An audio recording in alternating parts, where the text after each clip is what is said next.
jamono yi mu nekk coordinateur bu Forum Civil mooy sama gan ci biir émission bi tey jii ñu fas yéene séq nga moom waxtaan ci ponk yu baree bari Birahim ma jox la kàddu gi nga nuyoog mbokku téléspectateurs yi. asalaamaaleykum Papa Alé. maa ngi lay nuyu di la gërëm ci invitation bi. di nuyu également téléspectateurs yi ñuy seetaan yi nekk fii ci Sénégal ak biti réew.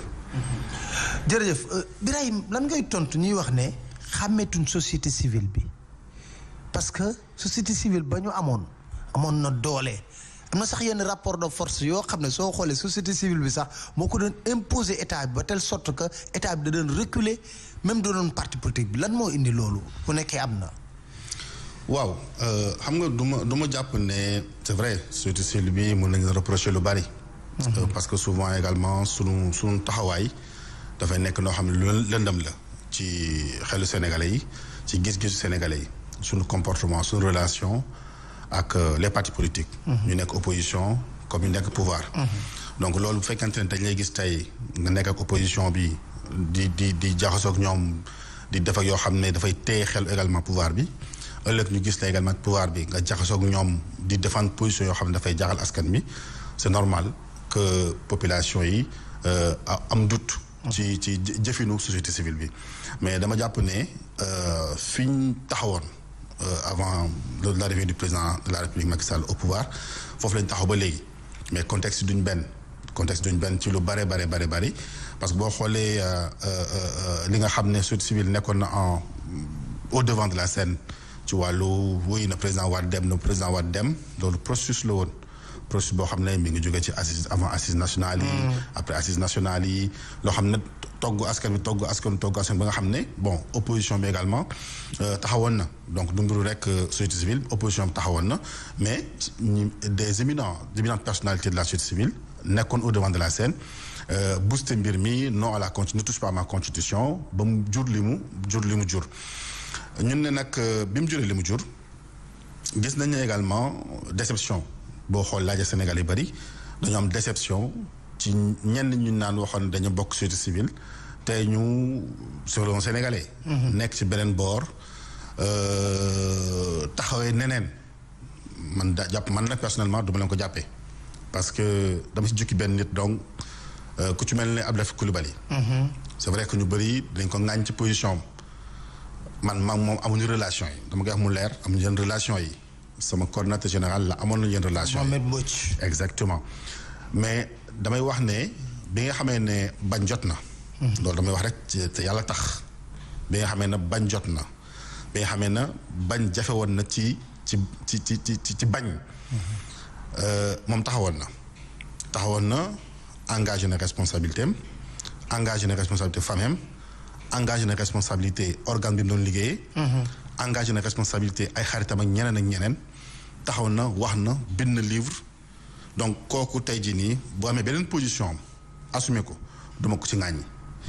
li may wax rek mooy yàlla def moo am journaliste yu mel ne moom. waaw c'est important.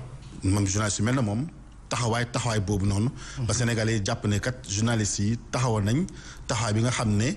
moom la monsieur Abdoulaye Coulibaly taxawoon ñi nga xam ne également dañoo nekkoon société civile wax ma journaliste yi mais ñi nga xam ne dañoo nekkoon organisation société civile yi bu fekkente ne tey am na ñoo xam ne dem nañ fekk nguur bi assumer ko toog place nguur gi na am également d'autres personnalités yi nekk société civile bi assumer seen position organisation de la société civile assumer seen position pour défendre askan wi ci biir ak ci biti man loolu laa gëm. mais lu tax ñu wax ne contre pouvoir yëpp aplatir fi mu nekk nii. gëwuma ne contre pouvoir yëpp ñoo. parce que tamit nag am na yu bari yu fi xew yoo xam ne sincèrement parler. nguur gi forcing lañ def mu jàll te dara xewul.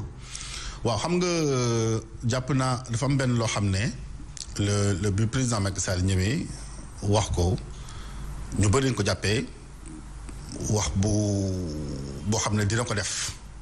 ay wax yoo xam ne jàpp nañ dina ko def c'est vrai lu bare def ko ci. askan wi xaw a nagam xam nga boo jógee ci benn xeex benn combat. bu metti ngay xeex di xeex am yaakaar nga jékki-jékki rek ñu dóor la benn marto boo xam ne lépp loo xam ne yaakaaroon nga ko mu féete boor mu tas mu yàqee ko. da ngay découragé jàpp naa ne sénégalais juste boobu ba léegi jóguñu réussir ñu jóg ci nagam bi nga xam ne nagam nañ ko déception bi ñu am moo leen téye ba nga xam ne pour nga mobiliser leen dafa nekk lu jafe waaye may wax leen affaire jafe woon na sénégalais yi ay organisation société civile kese yëkkati leen jafe woon na. boo xoolee avant 2012 il fallait une jonction. société civile ak parti politique yi pour ñu am yenn mobilisation yi. même la presse wala yenn force wala yenn force sociale yi yenn mouvement yi ànd ak parti politique yi pour mu am yenn mobilisation yi mais damay wax leen te yàlla tax en tant qu'observateur organisation manifestation yu bari yi nga xam ne ñoo lànk mi ngi ko doon organiser. boo xoolee la plupart du temps c'est en dehors des partis politiques. absolument mu nekk jàngat bu am solo parce que je le disais à quelqu'un ma ne ko bu fekkante ne da ngeen bëgg a xeex pour la mobilisation citoyenne da ngeen éviter les raccourcis yi mooy lan bu leen yaakaar ne parti politique yi ñooy mobiliser kese bu leen yaakaar ne les leaders de parti politique ñooy mobiliser kese parce que ñoom buñ mënoon mobiliser buñ mënoon faj seen yenn soxla yi kon am nañu ay jafe-jafe yoo xam ne seen diggante ak président Macky Sall réglé nañ ko par la mobilisation réglé nañ ko par la contestation te antuwul mais li ma gëm mooy yéen seen combat ba leen koy def dem leen ngeen wax ak askan wi dem leen ngeen wax ak askan wi dem leen ngeen informer askan wi ci seen combat parce que il faut éviter les raccourcis. Alors en tout cas li ma constaté sur le terrain mooy y avait des distributions de flyers gouvernement bi xam ne kat voilà mbir mi bëgg am parce que plus askan wi mi ngi xam plus xolam di yëngu plus mu mën a jël décision donc loolu di am ba loo ci gis des manifestations yoo xam ne c'est des mouvements citoyens ñoo koy def ñu mel ne ñoo lànk ñoo koy def di ko def donc jàpp naa ne la nature a horreur du vide bu fekkente ne les partis politiques bëgguñu assumer seen rôle bëgguñu assumer seen responsabilité tey jii yenn organisation de la société civile ñu ngi assumer seen responsabilité maintenant méthode yi wuute na dafa wuute ni forum civil di doxalee bokkul ak ni non lànk di doxalee bokkul ak beneen mouvement social di doxalee mais objectif benn la mooy fexe ba nga xam ne lépp loo xam ne injustice la lépp loo xam ne dafa nekk pour yee askan wi ñu taxaw ci xar suñu tànk tubéy donc man jàpp naa ne l'espoir est permis te li ñu naan également que askan wi wala organisation civile dañoo nasax maanaam dafa jot gouvernement bi du wax loolu parce que ñun ñi nga xam ne ñu ngi ci terrain bi à l'intérieur du pays ñu dem Bignona wala ñu dem Djibidione wala ñu dem dans Kaolack wala ñu dem Kébémer wala ñu dem Louga wala ñu dem dans le Fuladu am nañ ay retour te ñu fay dajeel souvent yow dajaa nga ñoom c'est des agents de l'État ñuy remonter information donc ñun liggéey bi ñu def xeebuñu ko donc may wax ne képp koo xam ne da ngay xeexal askan wi képp koo xam ne da nga jóg pour que askan wi xam bul xeeb li ngay def man jàpp naa ne plus ñu koy def plus état bi dina gën a respecter askan bi nañ éviter rek raccourci bi maanaam dem di gis diw wala dem di gis diw pour ñu fajal soxla parce que ñenn bu ñu mënoon fajal seen soxla régler ko dëgg la parti politique yi moom bu ñu mënoon régler problème bi Macky Sall mi ngi leen di bëgg a rey bañ du ree jàmm suñuy waxtaanee situation actuelle réew mi faaw ñu tudd wàllu coronavirus bi dégg naa la nga interpeller nit ñi ne leen coronavirus baax na coow li baax bëri na mais tamit ay alal askan bi lañ ciy dugal faw mu leer lu tax nga wax wax jooju xam nga situation yi bu melee nii gis nga coronavirus bi dafa feeñ Chine nekk puissance mondiale am une puissance communicationnelle donc bu fekkente ne feeñ na Chine premier élément Chine nekk puissance mondiale deuxième élément Chine nekk également une puissance communicationnelle am na fi ay radio télévision partout te yeneen dëkk yi day intéressé wu ci Chine teg ci virus bi d'après ni ñu koy expliqué ni mu gaawee propagé woo moo tax mu am ampleur bi nii mais bu fekkoonte ne tey Nigéria Sénégal Mali amoon nañ puissance communicationnelle boo xam ne dinañ wax ci wàllu paludisme am nañ puissance communicationnelle boo xam ne dinañ wax ci wàllu grippe ci wàllu xiif Nations Unies nee na chaque jour lu toll ci 25 millions de personnes dinañ dee ci xiif li xiif di rey corona bi reyu ko mais ñàkk puissance communicationnelle ñàkk puissance bu ñu sensibiliser le monde ci wàllu xeex ci wàllu terrorisme moo tax suñu feebar yooyu mënul faju mais Chine bi nga xam ne nag États-Unis daf ko intéressé Russie daf koy intéressé France daf koy intéressé seen peuple di déplacé wu d'une zone à une autre ñoom une puissance économique kon kooku lu ko laal rek day laal monde bi moo tax tey corona bi toll fi mu toll nii. ci coow ba tax na ñun Sénégal man dama jàpp ne bi coowal étudiants yi suñ 12 ou 13 étudiants yi amee. waaw Wuhan. dama bind ne jàpp naa ne ñoom bu fekkante ne dañoo bëgg ñëw gisuguma benn interdiction boo xam ne état bi jël na ko pour interdire avions yi war a mën a jóge Chine. dem France wala jóge Chine ñëw Sénégal extra gisuguma ko.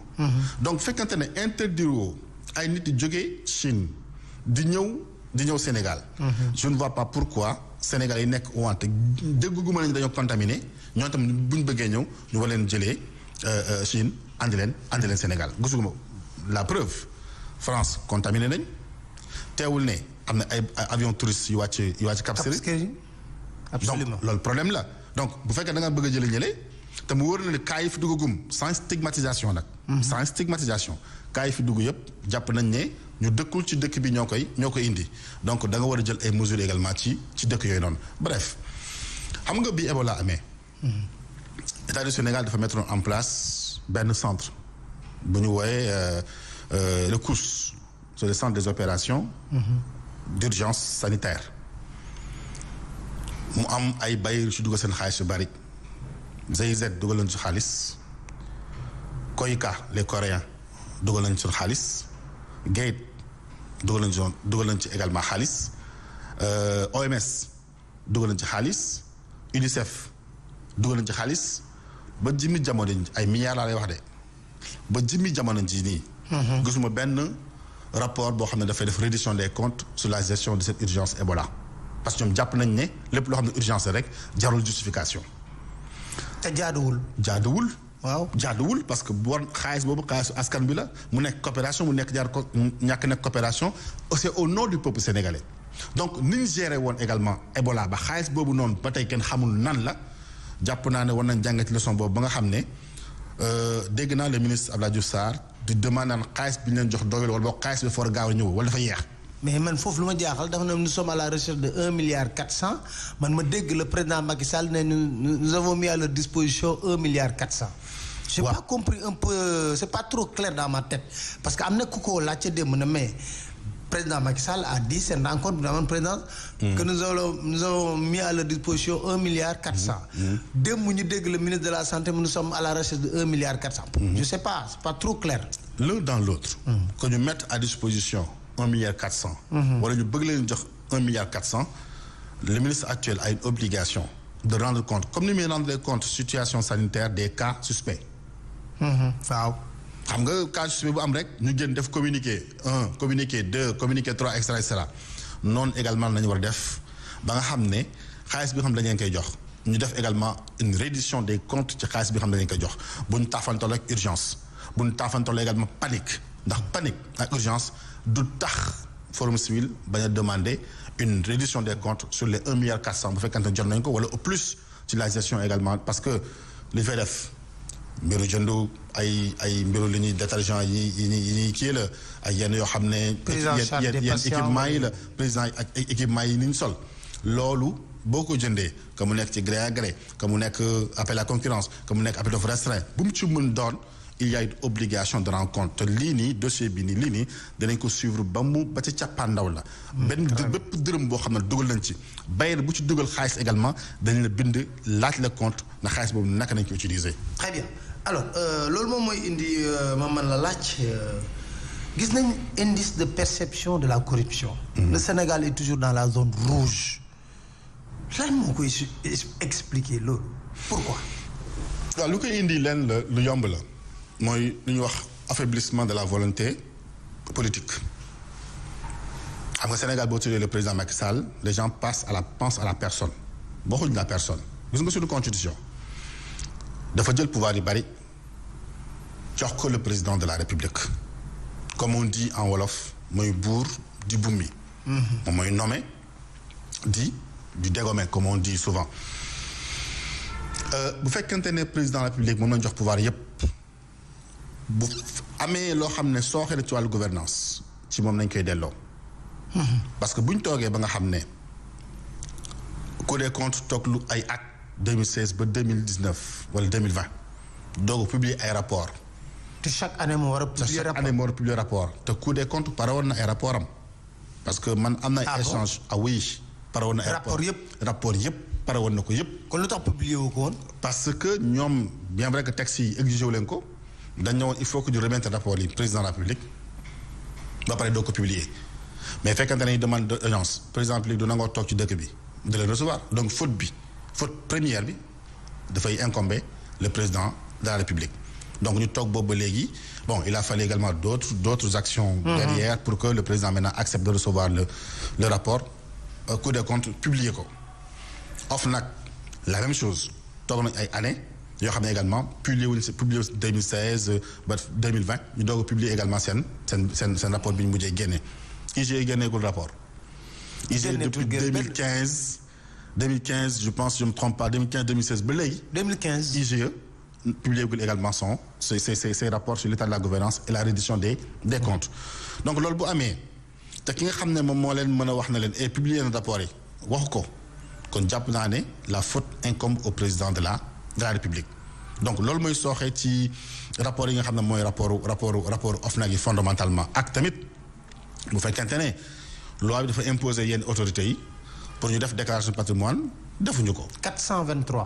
defuñu ko. selon man li may si chiffre OFNAC. voilà 423 personnes yoo xam ne war nañ def seen déclaration de patrimoine ba tey jii defuñu ko selon le rapport de l'OFNAC. selon le rapport de l'OFNAC. voilà donc bu fekkente ne également loolu tam amul je pense ki nga xam ne moom moo am pouvoir ci nit ñi parce que moo leen nommé moom moo leen wax ne hey dem lañ ngeen def seen déclaration de patrimoine bien que moom tamit bi ñu ko namee ba léegi defagul déclaration de patrimoine am. waaw te normalement avant. bi ñu ko éliré du moins. bi ñu ko éliré le président public bi ñu ko éliré. ba léegi avant prestation de serment la ko war a def. waroon def déclaration de patrimoine am. président defagul déclaration de patrimoine. exactement. donc mais attends ay magistrats ñuy jël prestation am nag. mais loolu c'est une violation grave de la loi xam nga li may wax Cour des comptes ay magistrats fa nekk. magistrats yooyu bu ñu demee ba ñoom ils violent la loi ñoom ci boppam ils sont tenus quand même de faire respecter la loi en tant que magistrat. waaw ils sont tenus de faire respecter la loi ba tax na am na benn jéego bu Cour des comptes def. waaw daal di ne joxe engagement ñu ngi leen fay xaar nee nañ octobre. en tout cas 2018 exactement nañ jëlee 2018 génne 2019. waaw. nañ génne 2018 génne 2019. kon ñu jàpp weeru octobre Cour des comptes nee na dina génne rapport am 2018 2019. exactement kon ñu may leen 1er octobre ba keroog weer wi di dee man dinaa leen surveiller bu ñu ko génnewul ma ne Cour des comptes la mu waxoon defu ko. continuer jàpp naa ne nañ ko génnee. parce que na xool rek. waaw ku mën a toog ñetti at génne rapport xam nga la toog weer ngeen yàgg génne rapport. waaw dama jàpp ne kat lu toll na président de la Cour des comptes ak autorité nag Cour des comptes. taxaw devant les Sénégalais wax ne ñoom dinañ génne rapport 2018 ak 2019 dinañ ko génne octobre 2020 damay jàpp ci liñ ma wax ba ma gis leneen waaw ñun kay dañuy jàpp exactement voilà ba tax na fi mu nekk nii ci surtout boo ñëwee ci OFNAC tey gis nga ñu ngi nommé ay membres yu bees yoo xam ne ça pose problème gis nga nag bu ñu wax nag Sénégal dafa jafee wax waaw on ne parle pas des personnes. On parle des textes qui régissent. Exactement. Des textes qui régissent. Exactement. Parce que rien que benn point bu ma gis démb ñu ne il faut mener 10 ans d'expérience professionnelle pour être sax membre de kii bi gis naa ci article bi pour nomination yi. am na ci. maintenant article 4 mu gën a am solo mooy article 4 bi nga xam ne moo régir la loi de 2012. daf sam ay catégories. bale ma dafa am ñaari catégories. benn bi mooy ñi nga xam ne ay magistrats lañ. ñii avocat ñii membre société civile ñii administration su ma jëlee administration bi dafa ne loi bi dafa ne pour nga nekk membre OFNAC il faut nga nekk dans l'administration nga nekk hiérarchie A1 dans l'administration. mooy wax également encore une fois on n'a pas de problème avec les personnes. bien sûr on parle de principe. su ma juumul le commissaire Assane Ndoye. il doit être à la retraite. oui. su ma juumul. le général Abdoulaye Diop. moom tamit novembre la waroon dem retraite su ma juumul. donc ñaar ñooñu ci ban catégorie nga leen dugal parce qu'ils sont plus dans l'administration. am na aussi Notre Dame boo xam ne réseaux sociaux yi wax nañu ne les politiques politique la te loolu c'est interdit par les textes de l'OFNAC. Il faut être impartial tu n'es pas partisan. Donc ça peut bon di féliciter mon xam naa dañu société civile la mais non parce que dafa man ni ma ko gisee contrairement à ce que les gens disent ku gëm boppam la ku gëm li muy wax la ku gëm également wàllu xeex guerre la d'ailleurs sax d'ailleurs maa ngi ko xaar ci benn premier dossier yaa ngi fàttaliku oui yaa ngi fàttaliku bi ma waxee waxu 5 milliards yi le fonctionnaire là waaw waxu 5 milliards yi je pense il a écrit Babacar a écrit 2 lettres pour m'interpeller pour ma wax fonctionnaire boobu kan la waaw je pense son premier dossier kon da ngay plainte OFNAC foofu jox ko non y a Babacar qui est là-bas waaw comme moom Babacar est là-bas dans le collège waaw comme moom également doon na ma interpeller waaw pour mu wax tur boobu kan la waaw bon bi ñu échangé nee naa ko bis bu ñu demee ci juge bi wax naa leen ko daa leen jox éléments yi léegi comme moom yàlla def na mi ngi OFNAC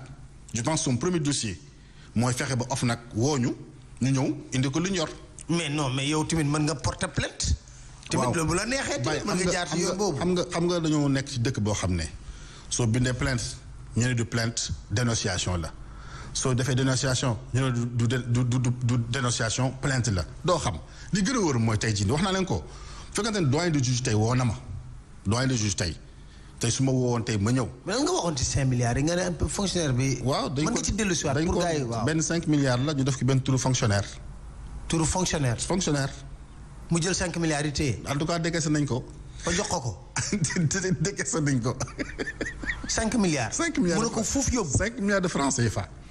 te ci benn programme la mi ngi fii programme baa ngi fii au niveau du ministère des finances wax naa ko waxaat ko. programme baa ngi fii. mais loolu doyen de war na la woo. mais justement wala procureur sax. mais ba tey mu nekk procureur. nañ woo Birahim Seck mu wax ban fonctionnaire moom lañ jox 5 milliards c'est premier dossier ñu noonu. voilà ñu continue. donc comme doon na demandé dama ko soloon nag comme doon na demandé pour que affaire bi leer je pense c'est l'occasion rek. non même sax sur les 94 milliards. nee woon na 94 milliards yi moom OFNAC def na ci rapport bu leer nañ mi ngi ci table procureur. waaw. liñ ci xam bari na. ñu voilà continuer donc c'est l'occasion pour man. que mu jël son courage à main te jël dossier boobu noonu. di wax ne également honorer la société civile. exactement di ko wax ne également tam bu mu déglu yenn wax yi. nous tous on est passé par là. ñu koy dem conseil économique on a dit n'importe quoi sur moi et tout. waaw am na kenn kay ku la wax sax na ma mais yaa ngi dalal Birahim Seck. Birahim Seck mi ngi conseil économique social environnemental lu tax du wax. ñu dissoudre conseil économique social environnemental parce que c'est une institution budgétivore. non par principe gis nga avant may dem man conseil économique. ndem si yàlla Mouhamadou Mbodj. cette organisation fait partie loolu assis yaa ngi fi des organisations qui défendent le conseil économique avant may dem laa wax de balaa ñu ne li mu fa nekk moo tax avant may dem conseil économique. Mohamed Mbodj on a toujours défendu l'existence du conseil économique. donc nekkul loo xam ne lu bees la on a toujours défendu et on continue à défendre l'existence du conseil économique. maintenant le conseil peut être réformé parce que la plupart du temps ñu fay dugal.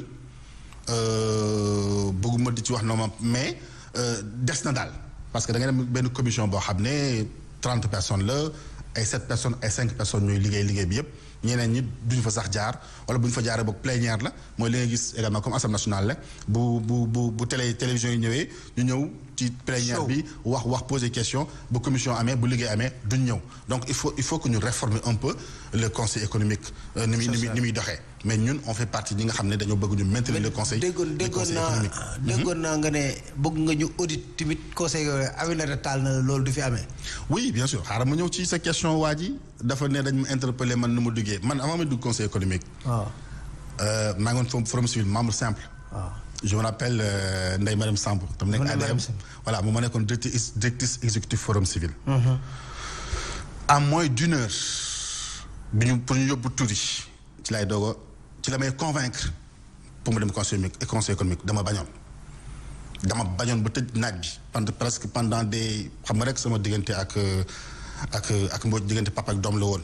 il disait aux autres am na loo xam ne du ma ko mën wax ak moom nañ am na dem wax ak bon yenn détails yi quoi ci biir ma bañ ba à 1 heure Ndeye Mariam Samb mi may déglu docteur Ndeye Mariam mi may déglu maa ngi koy nuyu am nu mu waxee ak man ko d'accord garaawal def leen sama tour ci la demee conseil économique. ok. mandat bi jeex deuxième mandat ñëw. man dama sama tour mi ngi ci biir te on n'a pas consulté.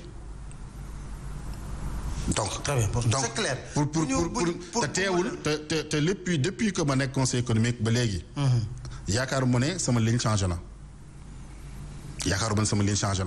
donc nit ñi bu ñuy jugé moom la wax également Babacar ma ne ko fexeel ba gaalu xaj biñ la yàqal bu fa lekk. waaw mais bëgg naa le mutisme de la Banque mondiale sur le dossier de la corruption au Sénégal. c'est grave dans le monde sax. parce que c'est 22 pays qui ont été épinglés par un dossier par un rapport de plus de 40 pages à l'interne au niveau de la Banque mondiale. mu ne te 22 pays 19 pays ça concerne l'Afrique banque ci rapport boobu mu ne aide publique au développement bi nga xam ne dañ koy jox pays africain yi. élite bi ñu naan ko tongaañ Banque mondiale bëggoon a étouffer dossier bi. maanaam aide publique bi nga xam ne askan wi la war a dem. voilà ñi ñu jiite. ñu naan ko France tongaañ ñoo koy séddoo seen biir. exactement. Banque mondiale waxuñu dara ñu bëggoon a naj dossier bi l'économiste en chef de la banque démissionné mbir mi doog a feeñ tas ci monde bi. moo tax ñu interpellé bureau Banque mondiale bi nekk Sénégal pour que mu def état de l'aide publique au développement. au Sénégal dans les 10 dernières années au moins parce que remonté na ba 20 ans mais au moins dans les 10 dernières années aide publique au développement bi ndax dem na fu mu war a dem ou pas. ndax programme yi ñu wax dugg na fa wala dugg fa. ndax dugg na fa wala dugg fa. ak nu mu fa duggee ak. exactement donc ma su ma gisee tey Banque mondiale tey bu surtout bu Dakar bureau bu Dakar deful communiqué waxu ci et puis ñaata rapport